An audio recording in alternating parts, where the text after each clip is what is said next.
So for those of you just joining, good afternoon to you all. We're just waiting now for all of those people who want to participate in this call to join. So just bear with us a few minutes and then we'll start the call. Yeah. Welcome to all. Okay, so I believe we have everybody we should have in the call now. Thank you very much for joining us this afternoon. Good afternoon to you all, or good morning. My name is Paul Payne. I'm head of water-based technology for Seedwork, and together with my colleague Florence Beylot, who's our regional application manager for EMEA. Good morning or good afternoon, yes. We're going to take you through our talk this afternoon about the plastics dilemma in paper. And what we want to do this afternoon is to talk about how plastics can become a topic that you need to take care of if you want to use paper packaging in replacement for plastic packaging. So we're not here to recommend one type of packaging over the other. What we would like to do is to make you aware that there are some things you need to take care of if you want to use paper packaging. You can become implicated and involved in discussions and regulations which relate to plastics.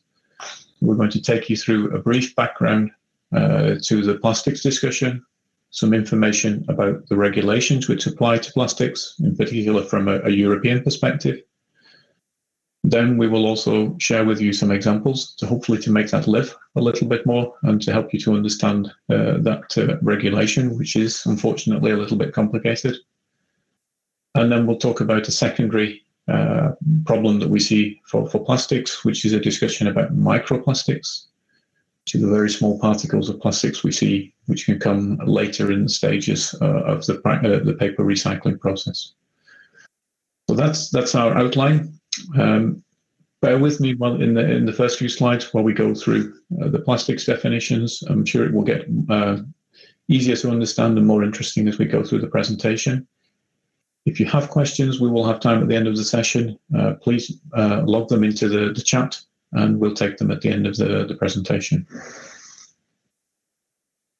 So starting with a very brief background to the plastics discussion and what is the issue with plastics.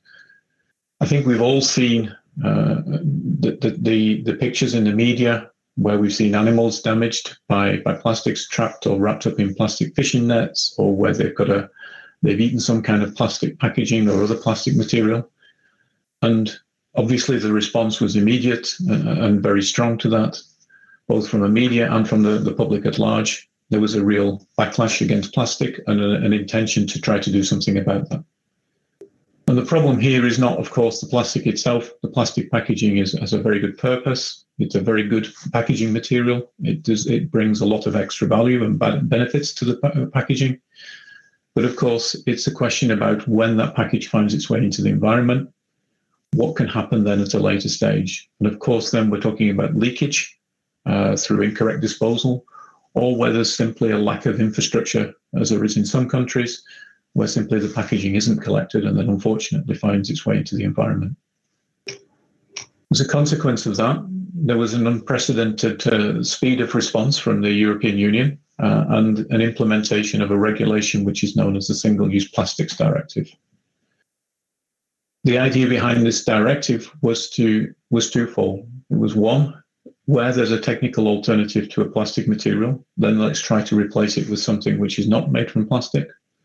So again, one of the very simple examples is the cotton bud for the ears, where the plastic pipe in the middle of the cotton bud is now replaced with a paper pipe instead. So again, an example of a technical alternative.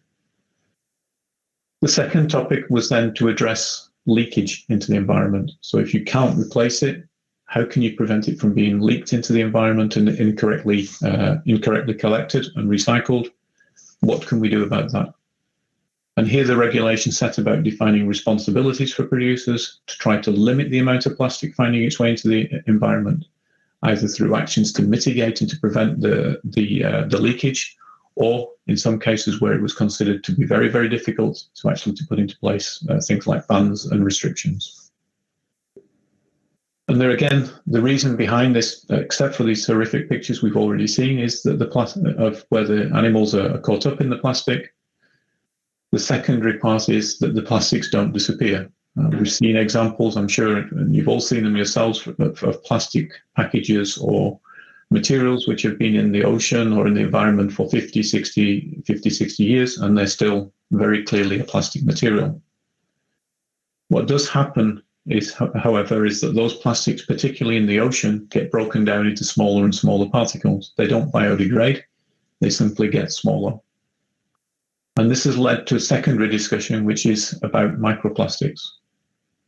And the issue here is that there are examples where we've seen very clearly that fish, animals, birds, etc., they eat those microplastics and then they build up in the bodies of those animals.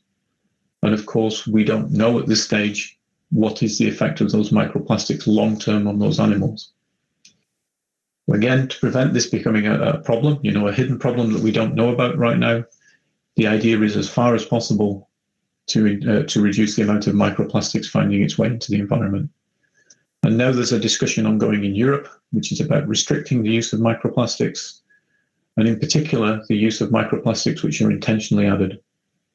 And some of the examples you might have seen are things like body scrubs, where today, in recent times, plastic particles have been added to those body scrubs to give an abrasive effect, and then those are washed out into the environment. So what the microplastics restriction proposal does is to try to limit those deliberately used or intentionally used microplastics within formulations. This restriction will form part of the REACH regulation, and we'll go into that in more detail in the later slides. So where does the issue come from with paper? I think some of the examples in paper are relatively straightforward. They're easy to see. So if you look on the left of the screen, you see the paper cup. And here it's very easy to see how plastics can be discussed on the paper packaging. Although the majority by weight of the packaging is paper, we still have a very clear plastic film, normally on the inside, but also in some cases on the outside of that packaging. So you can imagine there's an immediate interaction with plastics and plastic regulations. The example on the right side of the screen is less obvious. So here we talk about a corrugated box, which has been coated with a dispersion coating on the inside of that box to give a barrier to moisture of the cardboard box. Here, the idea being that it helps to protect the box during the storage. It helps to get the box to stay rigid. But more importantly, it gives a protection to the metallic part, which is stored inside the box. In both of those examples, the plastic is forming a function and it's becoming a functional part of the package itself. And this is an important concept and definition, because with the definition of a functionality coming from the plastic, it means that multi-material products become considered as a plastic material. So in this case, the paper cup or the cardboard box is now considered to be a plastic material. And so as a consequence, it can become something that where we need to take account of the Single-Use Plastics Directive. The second topic we have is, of course, that those coatings, first of all, at the end of life, when they break down, those coatings are again regenerating plastic particles. And as we repulp the paper, those are very small particles. And of course, then at the end of life of the paper package, you have the potential to create from all kinds of inks, plastic particles, and consequently microplastics. When we talk about dispersion coatings and water-based printing inks, they can also, as they are delivered, contain microplastics, because the resins or the polymers that we use inside fulfill the definition of a microplastic today. So we have a twofold, again, an interaction, coating, plastics, and we have also inks and resins and coatings which also interact with the discussion about microplastics. Talking about the packaging waste directives, what do I need to do then? So we have the overall framework packaging and packaging waste directive in Europe, which talks about how we should handle waste coming from packaging. And it covers all kinds of packaging types, whether that be a glass bottle, whether that be an aluminium can, a cardboard box. It covers all kinds of packaging types. And depending on how well the waste stream is defined, and how well that the collection and the recycling of that waste stream is defined, there are different responsibilities that a producer has for that kind of packaging waste. Well-defined streams, good collection systems, the responsibilities are relatively light, making sure that the user knows how to, that the package, first of all, needs to be recycled, and secondly, how to recycle it. At the other extreme, where it's not clear how that product is going to be collected, if it can have a leakage into the environment, then we talk about tougher restrictions, and we talk about things like extended producer responsibility, so enabling systems for collection and sorting. And ultimately, we can also even talk about banning a certain packaging types. So once we've got this understanding that our package is part of the Packaging Waste Directive, we've decided what we need to do, then the next question is, can it be also covered by the Single-Use Plastics Directive? So here we've decided that if we have a packaging which has got a functional plastic layer on it, it's then considered to be a plastic material, and then it can be under the scope of the Single-Use Plastic Directive. The way to decide that is by looking at two different groupings of criteria. So we have a general criteria which applies to all types of products and applications. And these are very simple ones. Is it a plastic? And is it intended to be single use? And if the answer to that is both yes, then we have to look deeper at the product specific criteria defined in the regulation and actually understand, okay, does it fulfill those product specific criteria as well? To be considered under the Single-Use Plastics Directive, it has to fulfill both the general criteria and the product-specific criteria. In the case that there's a conflict between those two regulations, the Single-Use Plastic Directive will always have the priority. So if there is a tougher restriction coming from the Single-Use Plastic Directive, that's the one that you have to follow. You can see here there's some examples of the particular specific criteria for particular products and packages. What we want to do in the next slides is to give you some real life examples so that you can better understand how those product specific criteria work with different packaging types. Well, Florence is now going to take you through those examples and hopefully explain that to you. Yeah, thank you, Paul. So indeed, I will go through 3 examples actually. And I will ask you to participate a little bit. So we have a bit interactivity here. I will have 3 questions, one by example. And so please participate. So let's start with the first one. This is an example of the paper plates. Those paper plates are laminated or there is a coating on the top. And my question is, do you think that those paper plates are falling under the, A, Packaging and Packaging Waste Directive, B, Single-Use Plastics Directive, C, Packaging and Packaging Waste Directive and Single-Use Plastic Directive, so both, and D, none of them. So I'll let you think a little bit, a few seconds, and please, you have a little square which at the bottom, the right bottom of your screen, please you just have to click on the answer you think is right. Thank you in advance. So I give a few seconds more for those of you who haven't yet answered to quickly add in an answer. Yep. And let's see. Okay. Everybody who wants to answer has answered, so good. Let's discover the results. Yes. Okay, so it's shares between B and C. And actually the right answer is C. It's under both directives. For sure it's a plastic material. Okay. There is plastic. It's for single use, so it's fulfilling the general criteria. It's also fulfilling the specific criteria such, okay, I'm using the plate immediately, okay. I don't need to prepare anything more than eating the plate whatsoever, so there is no further preparation required. Furthermore, the coating which is applied is really giving a function to the packaging because it's protecting the paper or eventually the inks from the food, from the oily food, for example, or from the dressing itself if you eat salads. Therefore, it's as long as there is a function for the coating, it brings back to the single-use plastic directive. And the paper plate, or those paper plates, actually are one of the emblematic case of the single-use plastic directive. And the directive says, okay, market restrictions. So it means ban of the product on the market.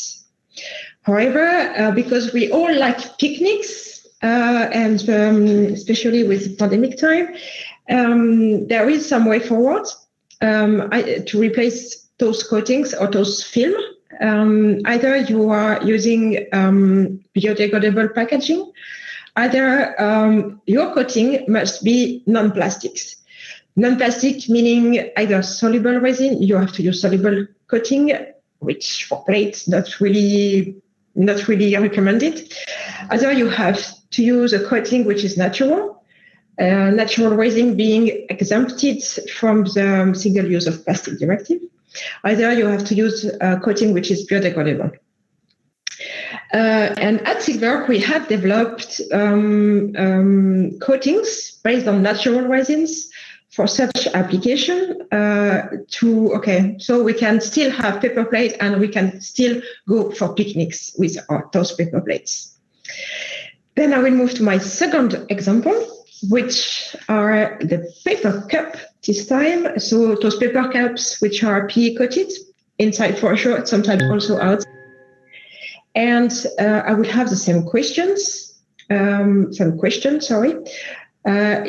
Are they falling under which directive if they are falling under one directive? So A, B, C, or D. I'll let you think again for a few seconds.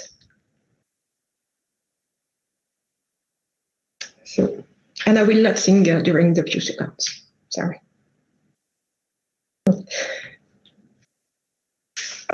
A few more seconds and then I think everybody who wants to has now participated. Okay, good. Yes, the answer is C, definitely. Yes, good. And the reason is, it's again plastic material. Again, it's for single use. You just drink your soda, throw the cup away once you have drank your soda. It's also fulfilling the specific criteria, such as its portion size, it's non-durable. So you will say, it's the same as paper plate. But no, actually, it's not exactly the same as paper plate, because in paper plate, we do have alternatives. For cups, we don't have suitable or more sustainable alternative, which is available yet for all the uses of a cup today. Therefore, there is still more restrictions somehow given by the directive, single use of plastic directive. And those restrictions are, for example, reduce the consumption. They are, for example, raising the awareness of the consumers. Also, the producers have to make sure that the product is not ending its life in the environment, so that it has to prevent leakage or organize the collection of the cups, so that it's not found in the environment later on. Again, we have a way forward, either using biodegradable cups or using dispersion coating boards, so just to replace the polyethylene. And again, in Sigwerk, we have developed some solutions to replace the polyethylene in such packaging, and you can find those. We have a family called Unilac, and they are there, those coatings. Now I'm coming to my third example, which is a corrugated box. This corrugated box has an inliner, so it's, let's say, inliner, which is providing a function also because it's providing the barrier to moisture to protect, for example, the automotive parts we have in the corrugated box. So please, same question. And I'm using the same choice of answer, A, B, C, or D. So I'll let you think also a few seconds. And again, thanks for participating. Okay, so we have a less clear answer this time, Florence. Yes, it's more tricky, so it sounds normal. Therefore, the examples. But I think again, everybody now is participated who wants to. Yeah. Okay. Good. So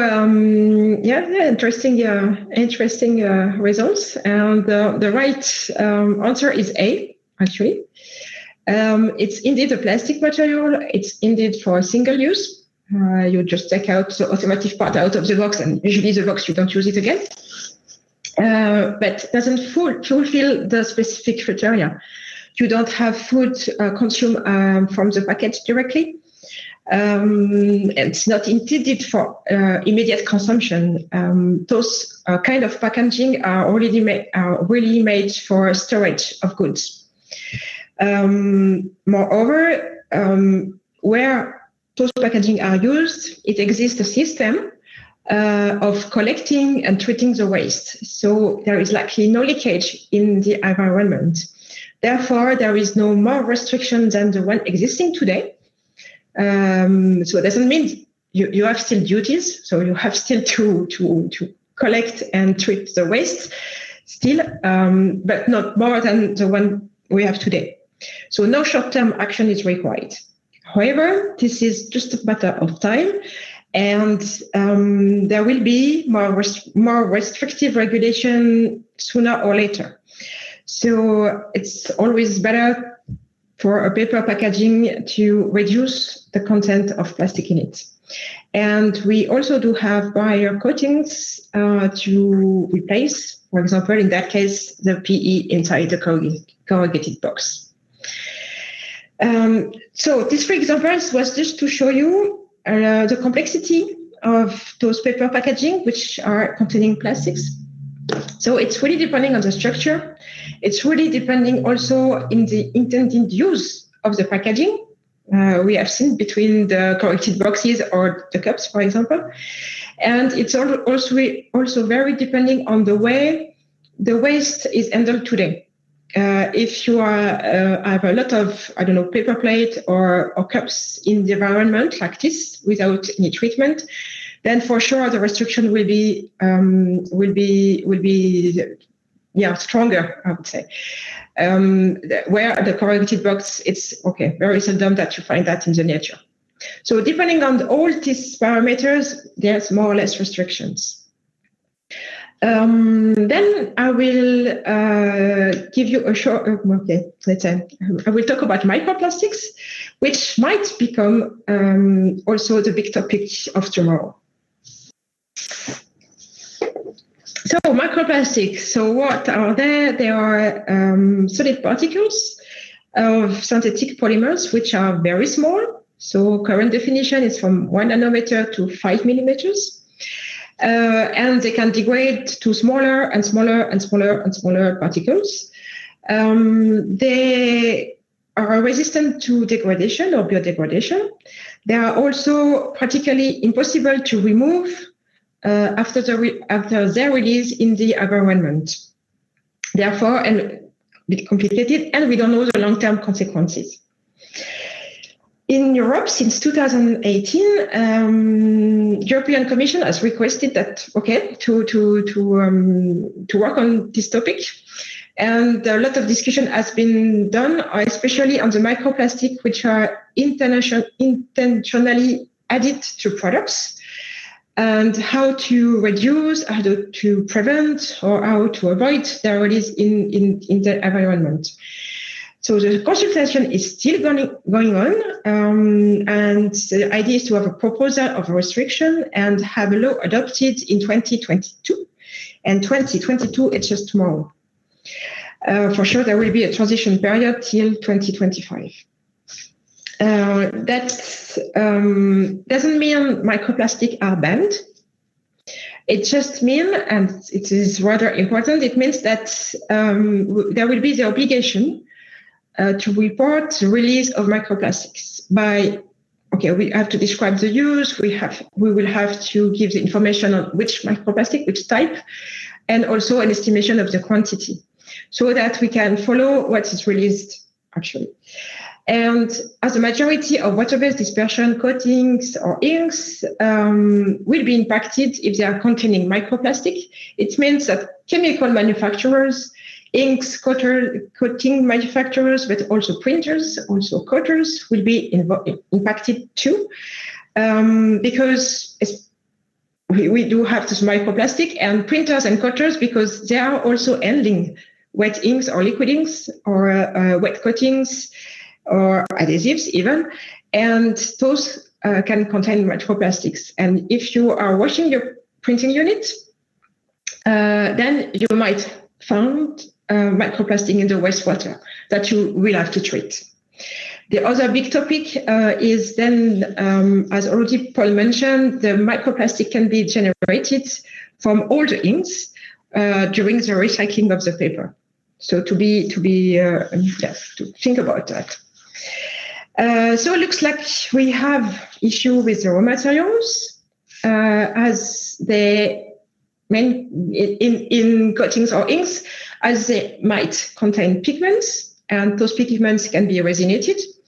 They are containing resins and polymers. In water-based, some polymers are definitely plastic particles dispersed in water.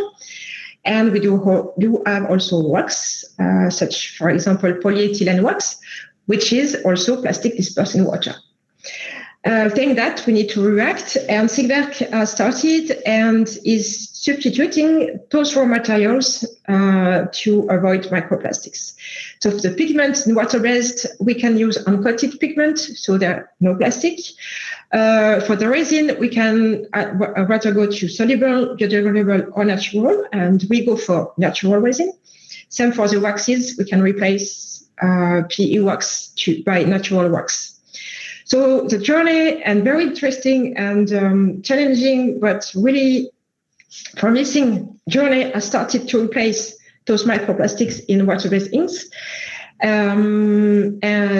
This really, I'm quite proud to say that actually.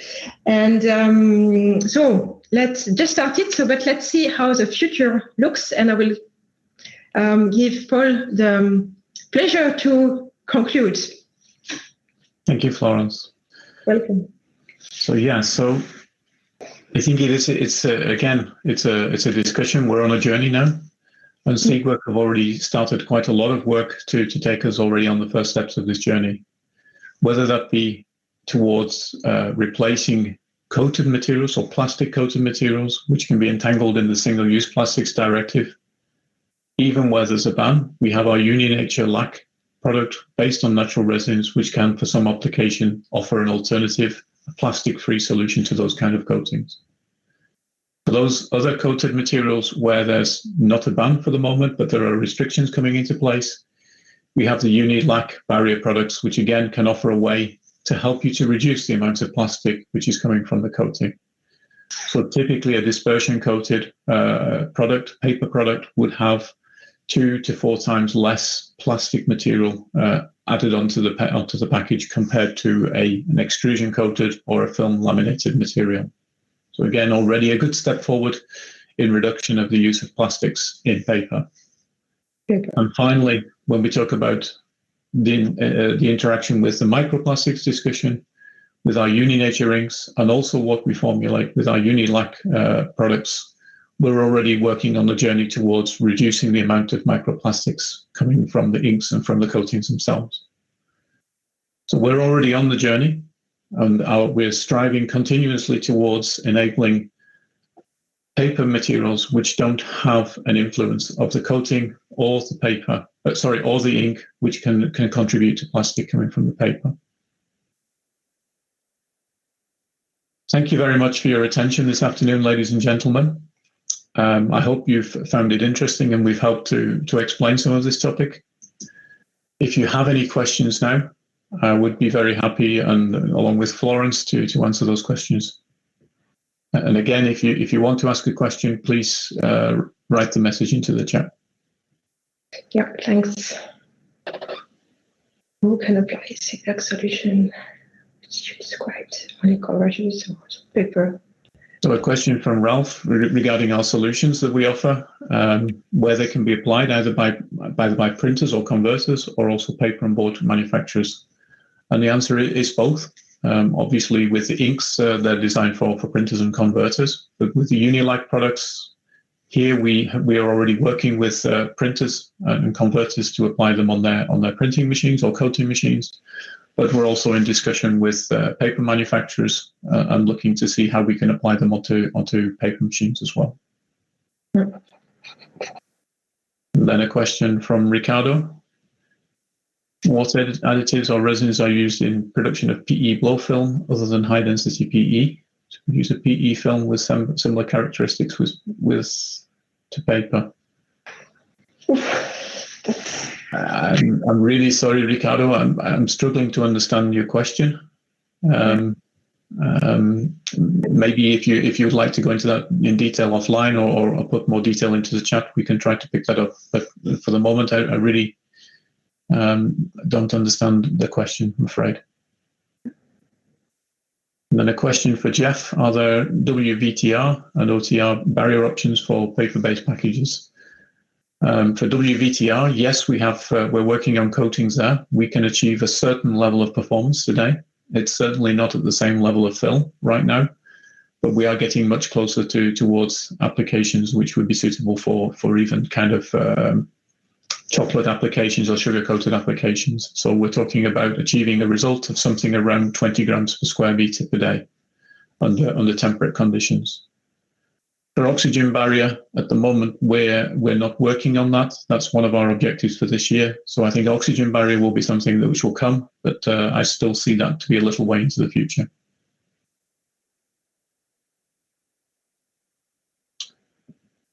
Any other question?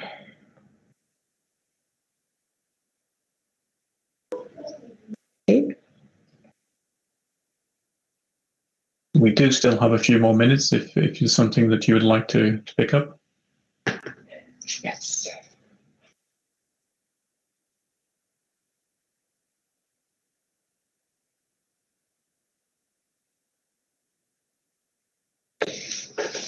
Okay.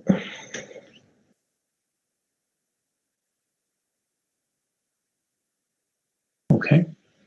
So it seems not. So. In case of you are thinking of a question later on, you have our contact detail on your screen. So please just feel free to ask us later on if needed. So in the case that there are no more questions, I'd like to thank you for your attention and interest this afternoon. I hope you've enjoyed the presentation.